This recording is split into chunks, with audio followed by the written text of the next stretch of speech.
Hi, I'm Rachel Lancaster, and this is the Magnificent Midlife Podcast. This is where we celebrate women in midlife and beyond.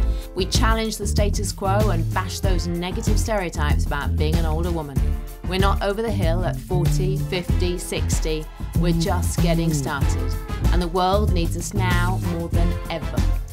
I'll be talking all things midlife, about the issues that matter, and sharing fabulous stories of amazing women doing very cool stuff. Now's our time.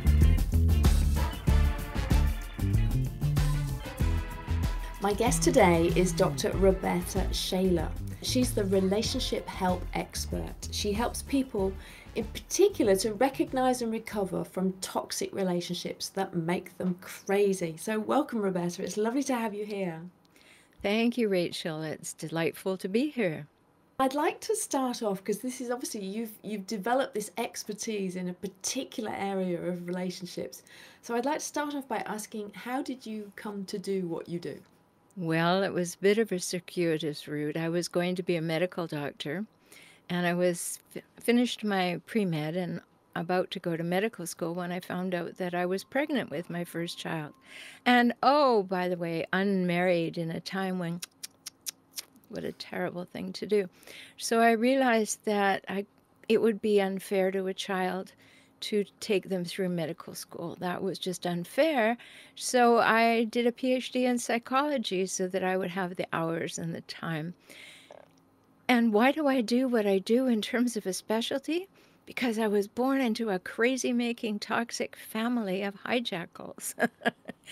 And so I had to do a great deal of work to understand and overcome, and then help other people do that, about what is really going on in their family, why they do what they do, how to counteract what they're doing, and how to recognize and recover from what has been done. You talked about this word hijackal, which is your word. So what does this mean? What is a hijackal? Well, I developed that word, Rachel, because I found so many people going to the internet and saying, you know, my mother does this, my partner does this, and then they would think of the internet as a clinical professional. And so the internet, being just an index, gave them all kinds of things like words like sociopath and narcissist and antisocial and all these things. And so they would say, oh, that's what's going on. This person has this diagnosis. You don't have the right to diagnose another human. So I wanted to have a term that would allow us to talk about the patterns, traits, cycles, and behaviors while recognizing we're in the relationship. Not, oh, that person's got a terrible diagnosis, but hey, I'm in the relationship too. So I developed the term hijackal, and the definition is a person who hijacks a relationship for his or her own purposes, and then relentlessly scavenges it for power, status, and control. Wow, that sounds scary. They are. And they might be your mother or your brother or your sister or the person in the next cubicle, or that friend who's really irritating and you're not sure why you keep them around. There are a lot of people like that out in the world, aren't there? There are, and the actual research shows that the numbers are growing.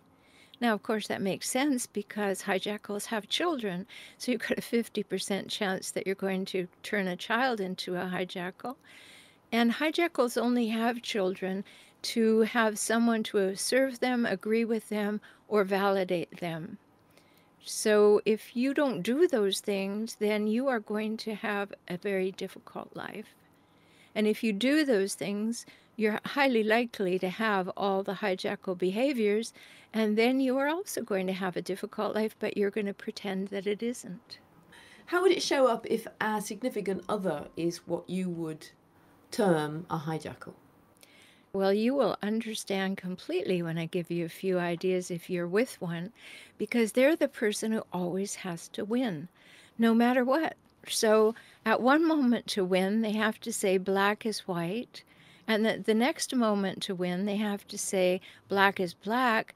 And then you say, but you just said black is white. And they say, you don't listen very well. So they take no responsibility, but no accountability, but they have to win in every circumstance. And they're very blaming creatures. Everything is your fault. Everything. The weather, taxation, anything is all your fault because, they're very damaged people. And please don't put on your compassion hat and then go into nurturing. They're very damaged, but they don't know it. The way that they respond to the damage is to see themselves, and they need to because they are so shamed, see themselves as superior to everyone and flawless. They couldn't possibly, because of their fragility, for 1 minute imagine that it had anything to do with them. They have to maintain that idea of perfection within themselves, so everything gets offloaded onto everybody else. And it's sad, but as I said, you can have a little compassion, but don't enable or condone these behaviors. So you're going to have someone who wants to win, someone who's not accountable, someone who blames you for everything, someone who says everything is your fault. Then they have this unique way of thinking. I've written 16 books, Rachel, and I'm just writing another one on this very topic. They have this unique way of thinking, and it's called all or nothing thinking. So at one moment, you are the best thing that ever happened to them, and they're so lucky to have you. And you look at them sideways, and you are the scum of the earth, and they know for sure no one would ever want you. There are no gradations in the middle. And that comes from fear. If we ever find ourselves in that spot, hijackal or not, it'll come from fear. We have that when we look at someone and we really want them to be in relationship with us and we think everything's going well, then they don't call for 2 days. And if you have a little bit of this all or nothing thinking in your background, because maybe you had a hijackal parent, then you start saying, oh, they don't like me. They've given up on me. It's all gone. Instead of thinking, well, maybe they're busy. So we notice this all or nothing thinking. I've actually trademarked a name for it, and when the book comes out, everybody will know. But it's insidious in our culture, absolutely popping up everywhere. Because if you've had a hijackal parent and you didn't become a hijackal, you have been attuned to this and you're hypervigilant for it. And if you did follow in the hijackal's footsteps, then that is your operating system. So that's another thing. Another hallmark of hijackal is I have a whole home study course on this called Seeing the Cycles. But another one of it is incredulity, and people don't recognize this. But if someone does something and you go, who does that? Who says that? If you have that incredulity moment, stop and recognize you just realized something is way off. But what they use that for is a moment of cognitive dissonance when your neocortex is a little confused and they start slipping alternate facts to you. And so that's the way that they get control over folks. I was going to say, when I was preparing for this discussion, the word gaslighting is something that I'm learning more and more, well, hearing more and more. And it's not sort of a typical term that we know in the UK necessarily, and I find that people are, even my husband the other day I was using it and he said, well, what does that really mean? And I've researched it and found that it goes back to this play, doesn't it, where a man turned down the gas lights in the apartment and then pretended to his wife that he hadn't done it and basically led her to believe that she was crazy for thinking there was a difference in the level of light. I haven't read the play or seen the play or know anything about it, but so I understand a bit about it, but that sounds exactly what you're talking about in terms of the gaslighting. Is it making somebody believe something that isn't true? Well, they try. What gaslighting really means, Rachel, is that I want to define your reality for you. I want to tell you what you think and feel and need and remember and see. And I know better. If someone says to you, I know you better than you know yourself, whoops, watch out for that. Because that is the beginning of a gaslighting statement. And if someone wants to define your reality for you and tell you what you're perceiving, that's a big problem because that is trying to take over your life. And that's what gaslighting is all about. And basically, that's what the play is about, 1947, I think. Um, and just know what you're perceiving is not accurate. I'm right and you're wrong. And oh, you poor dear. And then it goes further because they'll go to your parents or your friends or whatever, and they say, I know she's struggling. She's struggling so much, but don't worry. I've got it. I've got it. I'll take care. And then they isolate you. And then your voice begins to disappear. And that's where real problems set in. Earlier you said, don't step into too much empathy if you recognize that your significant other has this profile. And women, I think, we have a tendency to want to fix, don't we? We just want to fix. So if we're not going to fix, what should we do? Yeah, our tendency is not to fix. That's kind of a guy's thing. Our tendency is to nurture, to nourish. Like, I could love you out of this. Like, if I just love you enough and you feel secure and you understand I'll love you no matter what you do, then you'll blossom. You'll finally relax. You won't be fighting me all the time. We're hardwired to nurture. That's our biological imperative. So we just want to make you better. Now I understand why you use the word fix, but men like to go to solution.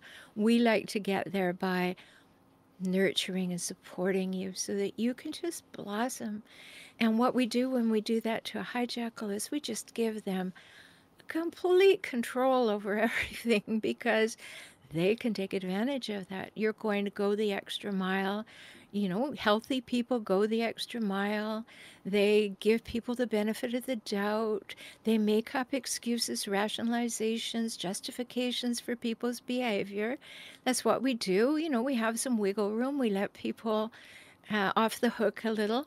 But if you're with someone who's continually showing you this behavior, believe it.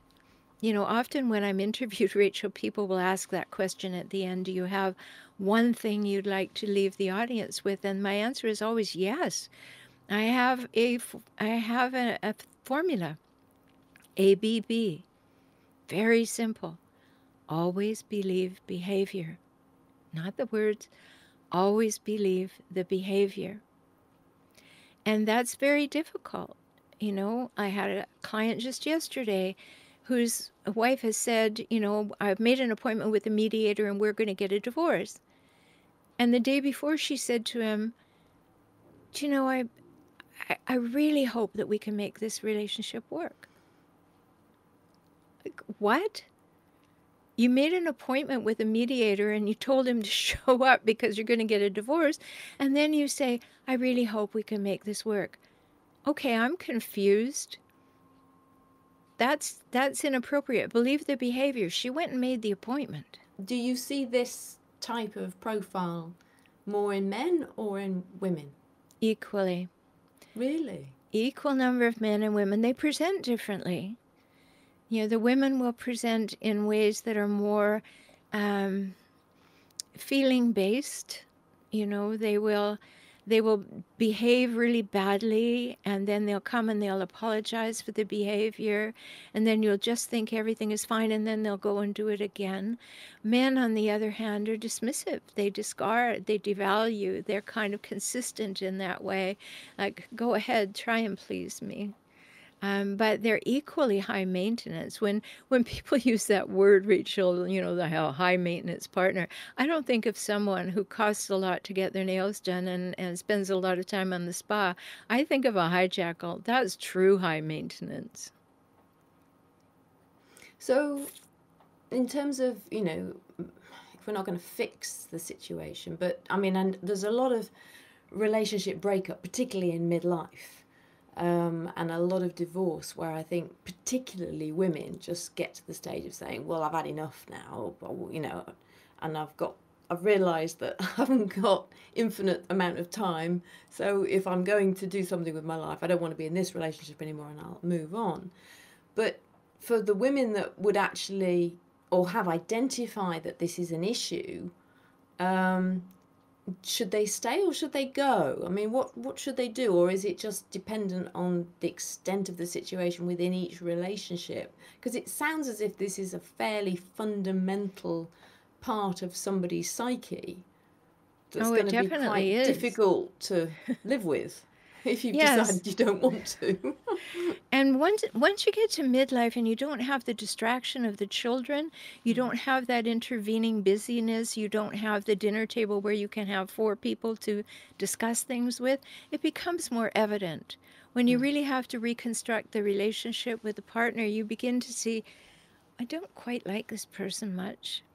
Or this person's always demeaning. Why do I put up with it? You start asking questions like that if you're wise.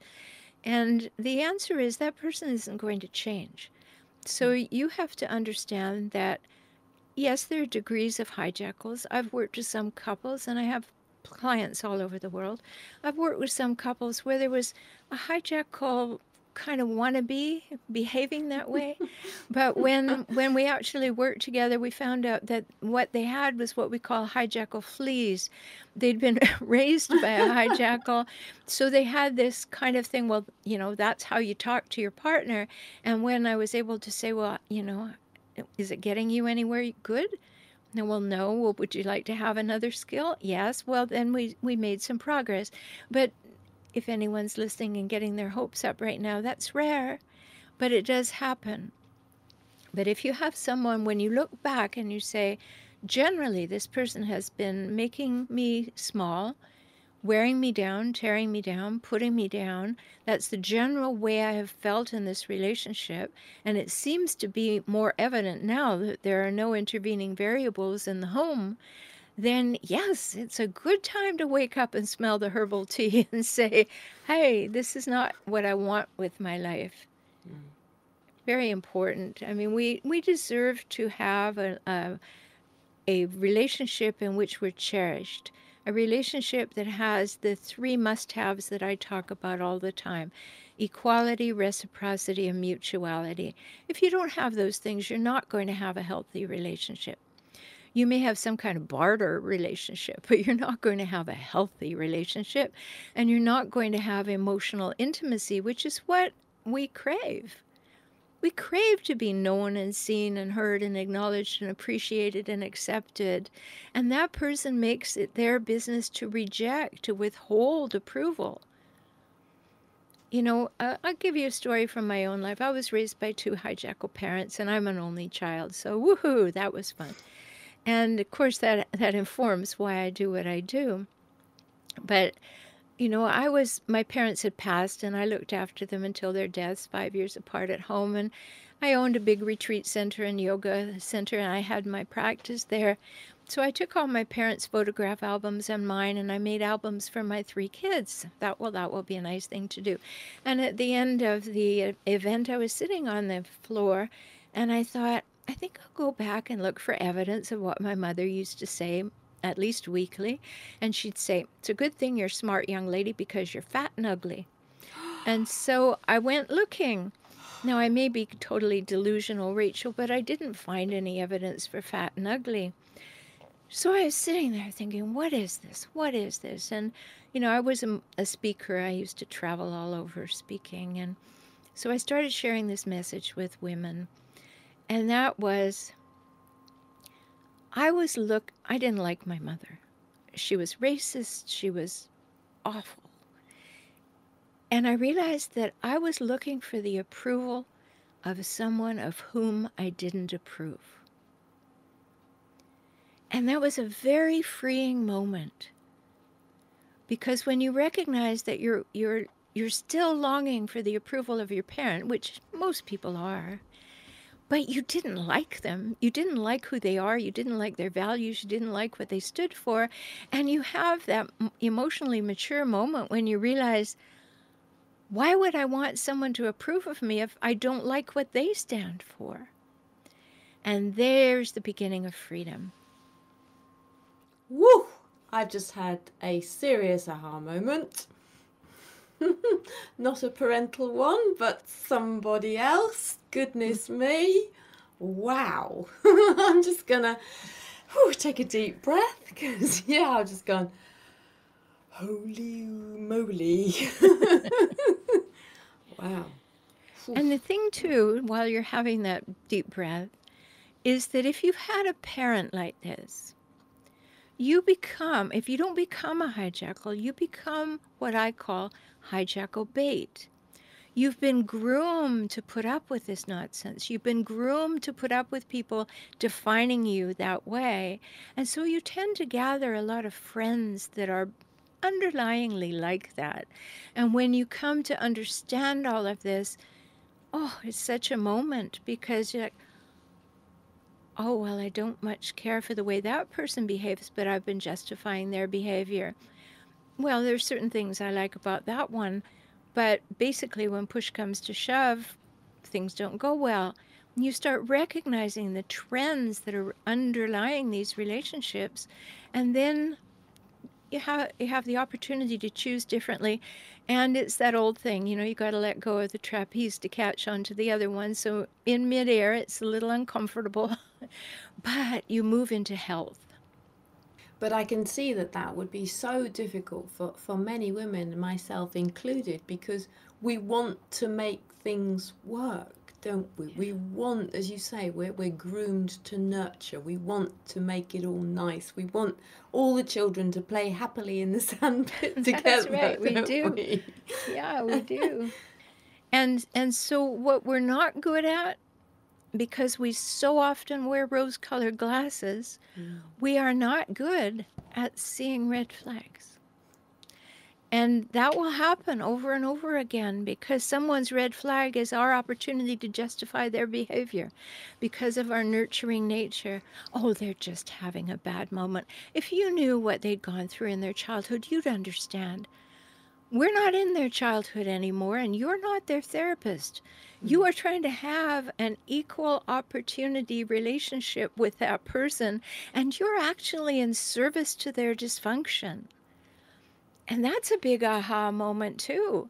Is it actually fair to allow yourself to keep serving someone's dysfunction as a way of having a friendship or a relationship of any kind?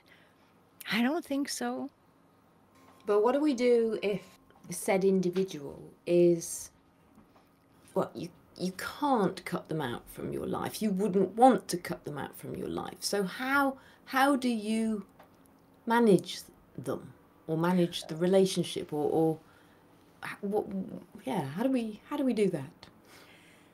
Gee, what a small question. Why is that a small question? Oh, you're being It's huge, sarcastic. it's a huge question. Well, first of all, I would suggest that I will not agree that you can't cut them out, because sometimes you have to. You don't live with some cancer. You get rid of it if you possibly can. So yes, I'm sure that you're thinking of, well, I'm intricately related to this human, and there's a whole And lot there's of other family. relationships. Yeah, there's a whole web of Yes, there's a whole relationships. web. So I'll respond to that piece first. You just simply distance yourself. You just be unavailable. You just don't call as frequently. And then if they call you and say, well, you haven't called me for a long time, you say, oh, terribly busy, sorry, right? And you start to distance yourself. And that way you keep yourself safer. You don't purposefully engage. The other thing is, if you do engage and they go sideways and they start being their hijackal self, you obviously need to get off to a very pressing meeting or go to the restroom, you just excuse yourself in whatever way you need to do, so that they begin to get the message that you will leave or you will distance yourself. Now, they're going to make you wrong for that, so don't hope that they're going to have an awakening and say, what could I possibly be doing that's offending this person? No, they're not going to have that awakening.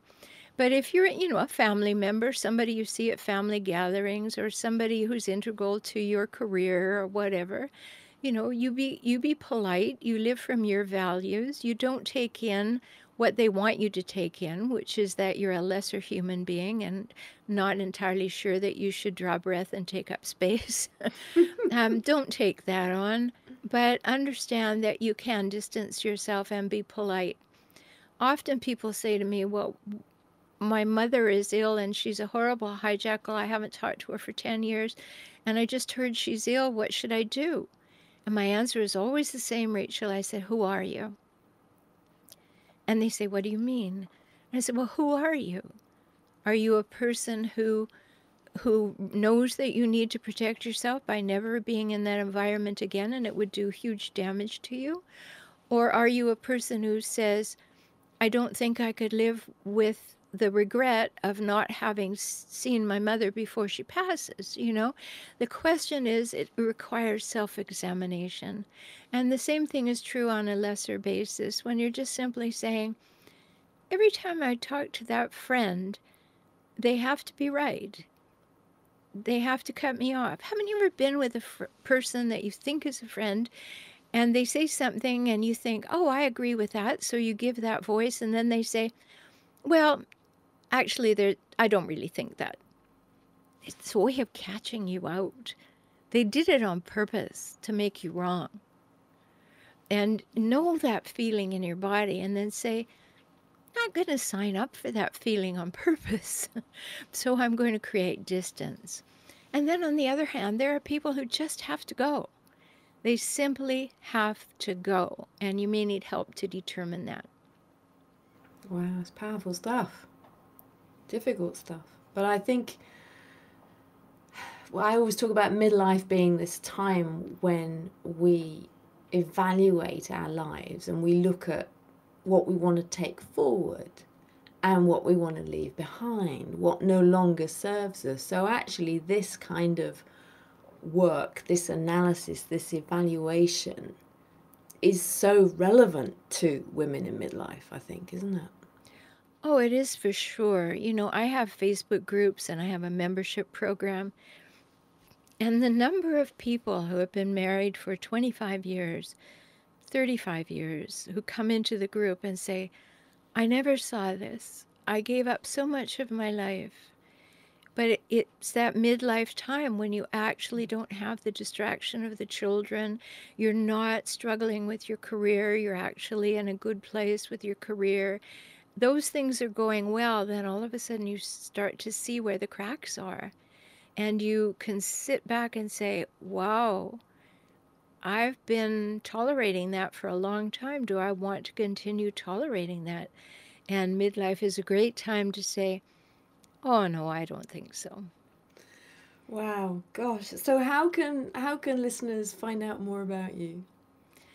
Well, you can go to my website, for relationshiphelp.com. And I have a podcast twice a week called Save Your Sanity. You can look for that anywhere you like podcasts. And my YouTube channel has 500 videos on it to help you out. So it's called For Relationship Help. I've written 16 books. You can find me on Amazon. And if you want to talk to me, I offer a 1-hour introductory session for only $97. And you'll find that on the website too. My goodness, you have been busy, haven't you? This is clearly your passion, isn't it? This absolutely drives you. Yes, people ask me all the time, when are you going to retire? And I tell them I am retired. And they say, well, you work all the time. And I say, yes, but retirement, in my definition, is the time in life when you get to do exactly what you want. And what I'm doing flips my skirt and floats my boat, so I do it, right? And I am definitely driven to help people see this because it's on the rise. We're seeing it a lot in public life. We're seeing it in the newspaper all the time. And we need to understand what's going on or we'll be manipulated. So I am going to ask you that question, as well as believing the behaviour. What's your best advice to a woman in midlife who suddenly the light's gone off and it's suddenly, oh my goodness, take a deep breath. Now what? Well, reevaluation, as you said so wisely earlier, Rachel, is what we do at midlife. And that's an important piece. So if we realize that we've allowed ourselves to be treated with a lack of honesty, safety, trust, respect, and reliability, like I talk about in my book, Kaizen for Couples. Those are the relational gifts. And if you're in a relationship that doesn't have the 3 hallmarks I spoke of earlier, equality, reciprocity, and mutuality, and it doesn't have the 5 gifts, honesty, safety, trust, respect, and reliability, you don't have much. So have a good look at that, because you're probably putting in 97% of the work into the relationship, and the other person is still treating you badly. So wake up and smell the herbal tea around that and say, I deserve to have a more equitable life. Thank you for listening to this episode of the Magnificent Midlife Podcast. If you enjoyed it, please subscribe, share it, and leave me a review wherever you're listening. It really helps me get the message out. You can find out more information about this episode in the show notes at magnificentmidlife.com. That's also where you'll find strategies, support, and resources to help make your midlife magnificent. Get clarity on how to make the most of your next chapter. Help me change the world, one magnificent midlife woman at a time.